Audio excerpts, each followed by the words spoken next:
Aujourd'hui, c'était l'audience à la Cour de cassation.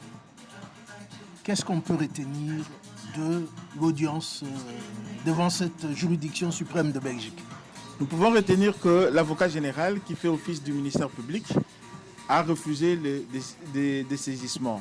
Mais suite à l'intervention efficace de mon conseil, la Cour a accepté que nous rendions encore des conclusions par écrit cette fois-ci.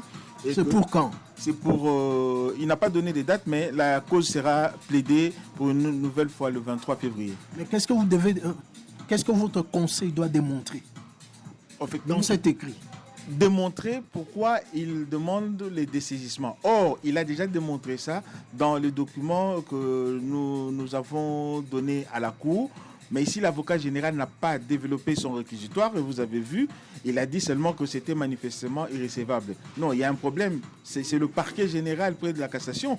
Il doit démontrer les éléments, mettre sur la table les éléments que nous avons évoqués. Donc ici, nous, ce qu'on va faire, on va maintenant développer élément par élément pour montrer à la Cour qu'effectivement que ce dossier est un gros dossier et qu'il y a beaucoup de décisions qui sont fausses. Mais en résumé, qu'est-ce que vous avez comme élément pour démontrer justement la pertinence de votre démarche?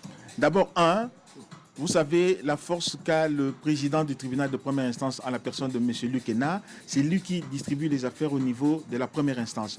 Or, lui, il a émis une double ordonnance en date du 12 mars 2015. Donc nous n'avons plus confiance en lui. Si on revient à ces tribunaux-là, il va toujours mettre les avocats, plutôt les juges qui sont à sa cause. Donc c'est comme ça que nous demandons, non, nous avons un problème avec le président et quelques magistrats, puisque c'est le président qui est mis en cause, l'affaire doit être délocalisée. Mais pour une bonne compréhension pour ceux qui vont vous lire, quand vous dites qu'il a émis double ordonnance, où est le problème dans ces 12 doubles ordonnances? Poliment, j'ai dit qu'il a fait un faux. C'est-à-dire qu'il nous a remis une ordonnance où il condamnait pour la même affaire, donc la même cause, il condamnait l'État, il me donnait raison, il condamnait l'État à 3 980 €. Et quand nous avons été consulter les dossiers pour passer à la cour d'appel, on découvre que la même ordonnance, ce n'est plus ça, il a modifié. Là, il me condamne moi à 21 €. Donc c'est comme ça qu'on dit, il a émis une double ordonnance. Mais on dit, parmi les deux ordonnances, sûrement il y a un faux. Quelle est la décision qui est fausse?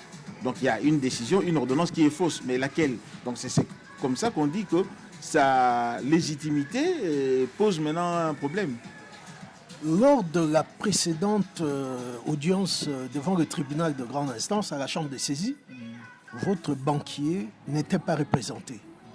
Est-ce que vous avez eu de contact avec la banque qui vous a prêté le crédit hypothécaire? Aujourd'hui non plus, la banque n'était pas là. Mais ce qui est curieux, il y a 3-4 jours, ils m'ont écrit en me disant que non, les notaires leur ont versé 140 000 € pour apurer pratiquement ma créance qui restait pour les 60-65 mois et que les 2 mois que j'ai payé décembre, ils me demandent un numéro de compte pour qu'ils me reversent l'argent. Mais ça, c'est légal, c'est régulier? Mais c'est manifestement irrégulier.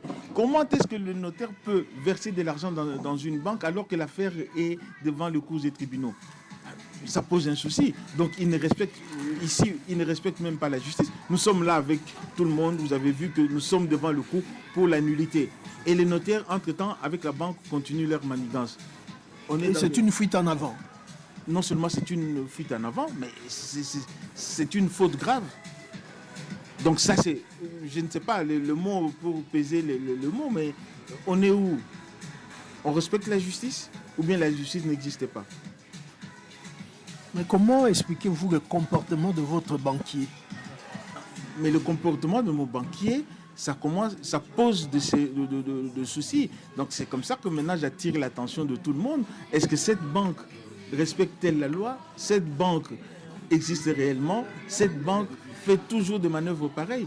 Parce que non seulement ils ne viennent pas, la banque n'envoie aucun représentant, aucun avocat devant le cours des tribunaux, et en plus, ils font semblant comme si la loi n'existait pas et que la procédure est déjà classée d'avance et gagnée d'avance par les notaires.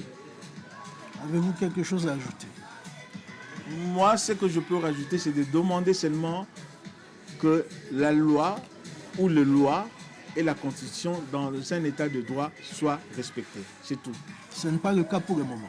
Ce n'est pas pour le moment, c'est l'illusion, c'est la folie. Merci.